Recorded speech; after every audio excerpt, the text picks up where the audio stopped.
welcome to our Wednesday House of Talk. You're welcome. Thank you for joining us again. As usual, we are always happy that you can take time to be with us. Feel comfortable. You're welcome. Please share the link before we begin. This is our Wednesday classroom, and let's just have a good time. I think we have had a very deep understanding of the lessons in the past two sessions. A lot of things we talked about. I think now we understand who Paul is, isn't it? And his purpose. The pastor was telling me the other time that next time she's the one who's going to teach us to talk about Paul. She got it. Yeah, so the actual reason we are studying all these things is for our minds to be renewed, isn't it? Remember when I always say that there's a first Adamic mind and the second Adamic mind. These two are not two different things. You understand? It's the same mind which is being renewed, isn't it? That's what the Bible says, right? We are just. Do you feel like there's a difference when you are understanding the word of God in your mind and when you're understanding physics? It's the same mind, isn't it? So the only difference is that this mind is being renewed. That's the word Paul uses. Renewed. And it's being renewed by the Spirit. And we understand that the Spirit is the word, isn't it? It becomes the Spirit because you can't touch the word with your hands, can you? You see? So the Spirit is the truth. And this truth is what is renewing our mind. You notice we had class loaded with a lot of words. If we allow them to influence our mind will be renewed into the second mind, isn't it? Hmm? So we know that life is hard, isn't it? And we know that life is not okay. Is it okay? So of course, if it's not okay, it's not the end, isn't it? Because the end result must be something which is okay. So that's how I tend to look at life. If it's not okay, then it's not the end. Just like when you're creating something, if it doesn't appeal to the standards or to your prototype, then it's not the end. So that's why we always say that our mind has to be renewed. It's better to give allegiance to the truth. And that's what we're doing here all the time. And when you do that, you're giving allegiance to the grantor of dominion. G-O-D, God, elder. The acronym of God, G-O-D, G, grantor, O of D, dominion. God. God simply means that which grants you dominion. And what is dominion? Power, isn't it? That which gives you power. And remember, and the word is God. And the Bible says knowledge is power. So God is knowledge. So please, family, just remember to stand for the truth. Deacon, even where you're going, remember to stand for the truth. You notice, when you want to stand, when you say stand for the truth, even when you want to stand in space, there's no ground to put your feet on. That's why we stand on earth, isn't it? In space, there's no ground to put your feet on. We stand on it. So the Bible says the earth is our footstool. And what is the earth? Our human mind, isn't it? The earth is our footstool. What is there are a couple of scriptures. The footstool means knowledge. The earth is our knowledge. We're learning knowledge from the earth. Earth is our footstool. Remember, knowledge was given to Adam, to man, so that when he uses it, he can renew his mind into the second Adamic mind, isn't it? So we stand on knowledge. We stand on earth. Earth is our footstool. Footstool there means knowledge. Earth is our knowledge. Matthew 5:35. You can also read Acts 7, verse 49. We begin at Matthew 5, verse 35. This is wonderful. Me, I always tell you, family, the word has come. The truth has come. The problem is, are we able to imbibe? Are we able to assimilate? Are we able to let it renew our mind? Isn't it? All right. Matthew 5:35 and also Acts 7:49. Matthew 5:35,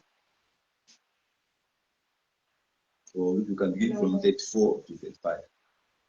As I say unto you, we are not of home, neither by heaven, for it is God's throne, nor by the earth, for it is His, neither by Jerusalem, for it is the of him. You see, no, no by earth, for it is footstool. Footstool means knowledge, isn't it? For it is footstool. Acts 7:49. Neither by Jerusalem. Remember Jerusalem, for it is the city of the great king. That's where the Son of Man is coming from. Jerusalem. It's coming from heaven, isn't it? Heavenly Jerusalem. The truth also. So, Acts 7:49. The Son of Man has to have this anchor. If the Son of Man can represent this, then they are bringing the truth worth following. And this truth is going to remove evil from the earth. The Son of Man is explained to you. How does he exist? Acts 7:49. Acts 7 verse 49. Heaven is my throne, and earth is my footstool. What house will you build me, says the Lord? For what is the place of my rest? Who's the Lord? It's the Son of Man, isn't it? Is the Lord of the Sabbath. Heaven is my throne, meaning my scriptures are what I used to rule, isn't it? And earth is my knowledge, the word knowledge. So you cannot give me any of the house, any of the knowledge apart from this. So in order, you see, because man refuses to accept truth, it's like when you want to make a slave out of somebody, you have to keep knowledge away from them. Never let the slave learn your language. Even people who are keeping slaves knew that. They will never allow them to write English, isn't it? Never let a slave learn your language, or else he will talk to you man to man. Isn't it? They don't want you to talk to them man to man. So, but the good part with what God did for humanity, He brought him on earth. Any human being can be renewed by the truth. You don't have to be the most knowledgeable. Hear me, eh? You don't have to be the most knowledgeable. All you have to be is a good listener. Like what you do. Every time I come to speak to you, you're listening and you're listening. All you have to be is a good listener and ask questions. I like the pastor lately. She's been asking me questions. That is the way you're going to learn. Not that you must be knowledgeable. No, all you have to do is be a good listener and ask questions. Ask for proof, like in mathematics, isn't it? Every formula in mathematics, every answer has a proof. You can prove it, isn't it? So even with the word of God, don't just believe. Ask for proof, like in mathematics. So when people tell you things, listen to it, and if it makes sense, get hold of it, isn't it?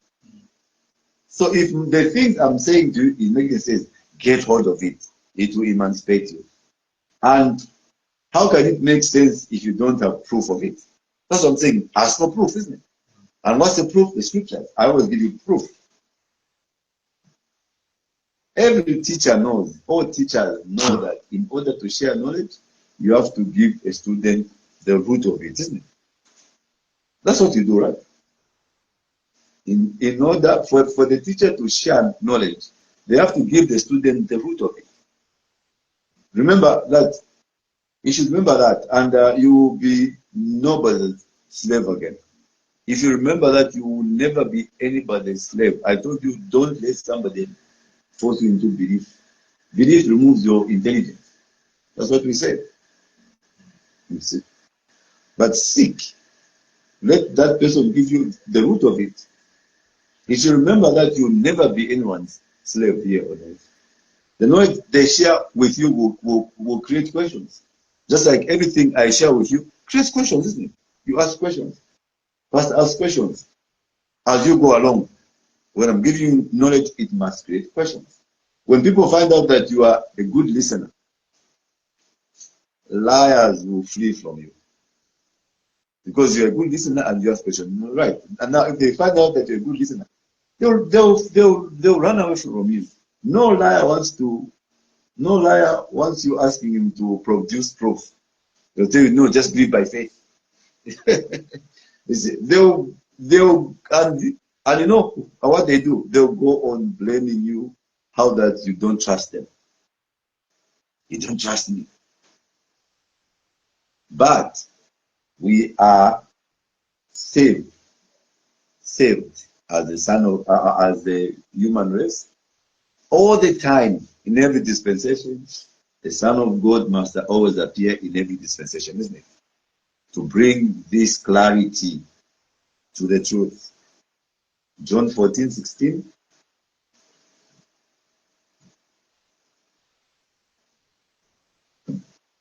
John 14:16.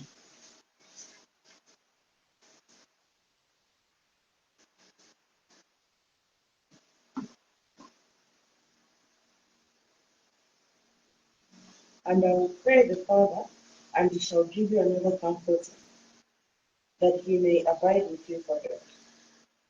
Every time, even me when I go, you're not going to be orphans. God will bring you another comfort. That he may dwell with you forever. Forever is your dispensation, isn't it? 26. But the Comforter, which is the Holy Ghost, whom the Father will send in my name, shall teach you all things, and bring all things to your remembrance, whatsoever I have said unto you. The comfort that God is talking about, deaconess, is the Holy Ghost. Or the Holy Spirit, isn't it? The words that I speak are spirit, elder, right? So the Holy Ghost is the word of God. The spirit, the word that I speak are spirit. It becomes Holy Ghost because you cannot touch the word. Isn't it? You can't touch it. So he's saying, even this comfort that I bring maybe into dispensation, it's not in Nsofwa. Don't have sentimental attachments with my flesh. Have sentimental attachment with the Holy Ghost, with the word, isn't it? Because that's the comfort. The words I'm speaking now are comforting you. 15 verse 26. Mhm.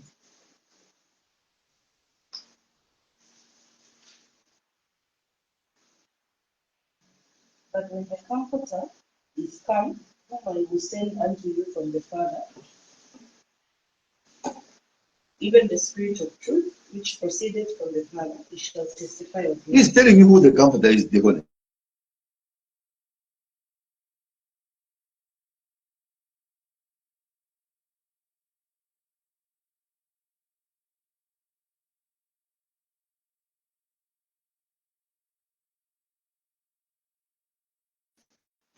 So, and he's saying that this comforter is saying, but when the comforter is come, whom I'll send unto you from the Father. Who is this comforter? Even the Spirit of truth, isn't it?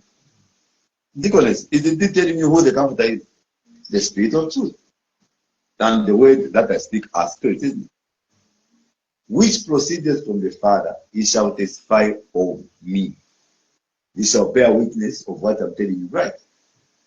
16 verse 7, John. This comforter is out of God. John 16:7. Nevertheless, I tell you the truth, it is expedient for you that I go away. For if I go not away, the Comforter will not come unto you. But if I depart, I will send him unto you. This is the mind of all of them. I cannot bring, remember I was saying, I shouldn't bring my sentimental attachment with you, must go, isn't it? Right. Remember the Bible talks about Enoch. It says Enoch walked with God and he was not, for God took him. It's not literally. The Israelites say Enoch was alive, but Enoch was no longer Enoch. All you could see about Enoch is the word of God, isn't it?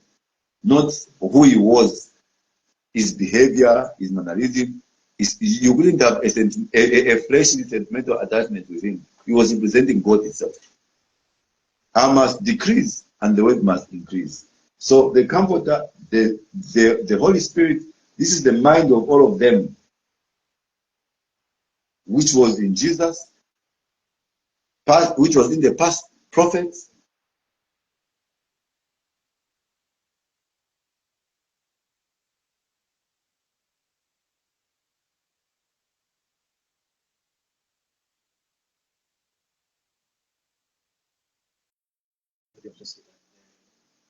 The Comforter. It says the Comforter, which is the Spirit, which is the, he says, he explains what this Comforter is. He says, which even the Spirit of truth. The words that I speak are spirit, isn't it? But this word must be truth, isn't it? That's the Comforter. So this Comforter, which comes, I bring it. It was in the mind of all of the prophets. How do I bring it? What's the mind of the prophet? When we read the 13 books of Paul, I'm bringing Paul, isn't it? When we read John, I'm bringing Jesus to you, right? When we read Nehemiah, I'm bringing Nehemiah to Isaiah, I'm bringing Isaiah to you. So this Holy Ghost is the truth which was in all of them, which was in Jesus, which was in the past prophets, and it will be in the subsequent prophets. So when I come as a son of man, I must not preach to you anything apart from what the previous prophets taught, isn't it? Did I answer that? Good. So, mhm. So that's why I keep telling you this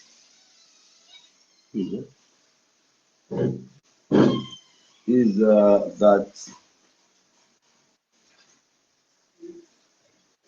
why I keep saying this is that the time of this world is no more. You notice when we are not doing right, we are always in pain, like I've always been saying lately. The time of this world is no more.